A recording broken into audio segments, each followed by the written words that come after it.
Prime Minister Frendel Stewart has called on Barbadians to come together and rise to the challenges now facing Barbados in its 47th year of independence. In his independence message, he noted that independence never promised to be easy. Our present challenges represent a moment in time.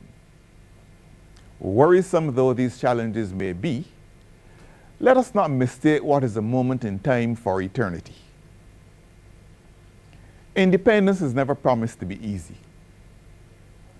We always knew that we would have to face daunting challenges and make difficult choices. But we trusted our faith and our resilience to help us to answer the summons of history when it has called on us to stand up for Barbados. Mr. Stewart says the challenges of the last 6 years now require Barbadians to see what they can give to their country. The unique circumstances in which we have been living for the last 6 years call on all of us not to see what else we can take from the nation, but what else we can give back to it. Independence means freedom, but freedom does not mean the liberty to do what we want.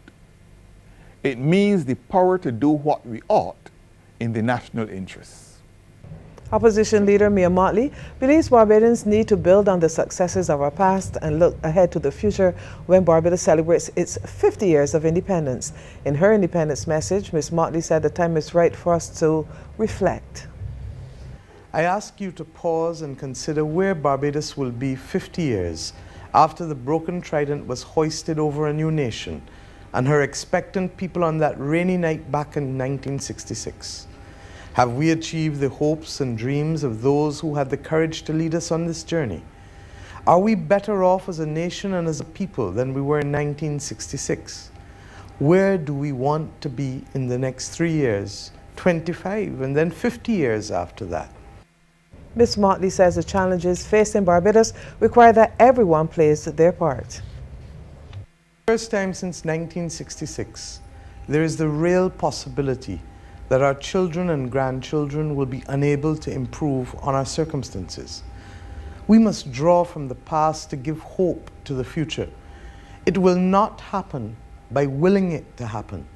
It will happen if each and every one of us makes a conscious decision to play our part and join the movement for Barbados. Some light showers early this morning didn't stop Barbadians from turning out in their numbers at the historic Garrison Savannah for the 47th Independence Day Parade. Prime Minister Frendel Stewart, members of Cabinet, the opposition, Governor General Sir Elliott Belgrave, Chief Justice Sir Marson Gibson, and several dignitaries were on hand to see the performances by the detachments while taking in the various salutes. Among the groups on parade, the Barbados Defence Force, the Barbados Cadet Corps, the Barbados Regiment, and the Royal Barbados Police Force. A detachment from the British naval ship, the HMS Lancaster, also took part in the Independence Day Parade.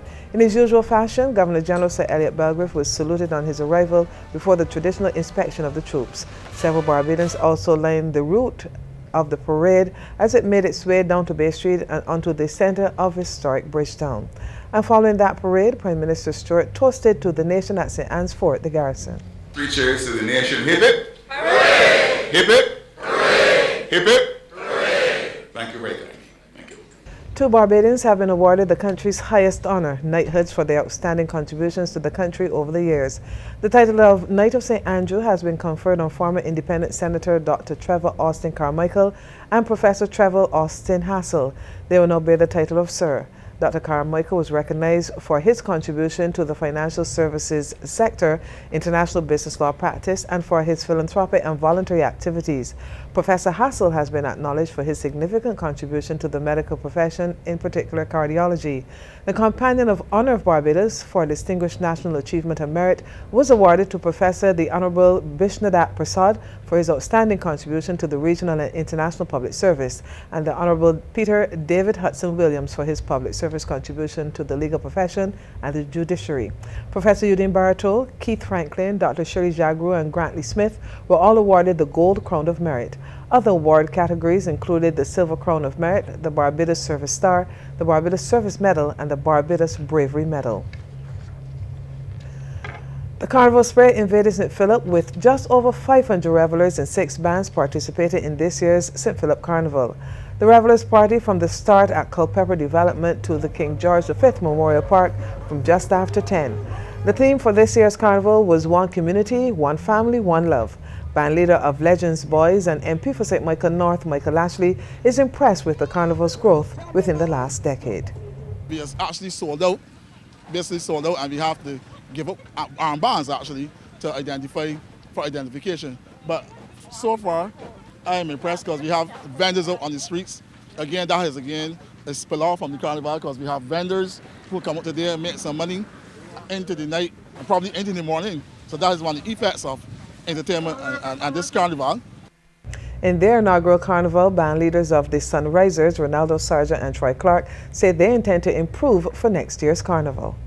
We started this band because we were participating in St. Carnival as DJ and stuff, and we saw the lead that other bands were losing out on. So we incorporated on that, and we came to this past with The Social Partnership of Barbados is fully focused on finding a rescue plan for Barbados. That's the word from General Secretary of the Congress of Trade Unions and Staff Associations of Barbados, Dennis DePisa, and that was in his Independence Day message. On the 47th anniversary of the nation, CBC signals that the occasion should also be used to celebrate the 20th anniversary of the existence of the Social Partnership of Barbados. The nation must be proud of the fact that this partnership, which was born out of the economic crisis of 1991, has been a feature of the national governance ever since then. As the nation now faces the most drastic economic recession in its history, the social partners are mindful of the responsibility they have in working to find a rescue plan for Barbados. The C2SAB official also sent a message to Barbadians. He wants them to recognize and understand that they too have a contribution to make in national development at this time. Health Minister John Boyce is extremely concerned about the number of Barbadians who use their mobile phones while driving, and he wants local mobile providers to help educate Barbadian drivers about the dangers of engaging in the practice. Minister Boyce made the comment as he delivered the feature address during the official opening for Digicel's newest store at Oystins, which is also part of the minister's constituency. This proliferation of mobile phones has also brought with it some negatives. Unfortunately, we have to recognize the almost standard use of mobile phone by our drivers. This has to be stopped. It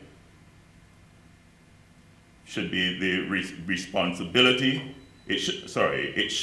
responsibility of all mobile phone providers like Digicel to ensure the dissemination of information that tells the mobile phone customer that driving and texting and using cell phones is not safe. Mr. Boyce believes a joint approach is the best solution to tackling the problem. Hundreds gathered outside of the Caribbean Broadcasting Corporation earlier today for the Independence version of Q in the community. Both the young and the old were decked in their national colors in celebration of the 47th anniversary of independence. Coordinator of the Q at CBC event, Lana Simmons-Rowe, explained the event was organized to commemorate the corporation's 50th anniversary celebrations. She says Q at CBC has been the highlight of those celebrations so far. This is radio's 50th anniversary. TV's 50th anniversary is next year. So we'll be doing activities for a whole year. On December 15th, we have our church service at James Street Methodist Church. And all are invited. You're invited to come on down and have fellowship with us. For now, that is all we have planned, but we'll probably have a salute to Barbados, and there'll be other activities as the year goes along. Patrons at today's Q in the community say they love the camaraderie and community spirit created by the event. I love Q and the community. It's a good thing going. It brings people together and everything. Q in the community is very nice, and I love it. What I like about it is it brings everybody together from different communities, and you come out and you meet different friends and other people.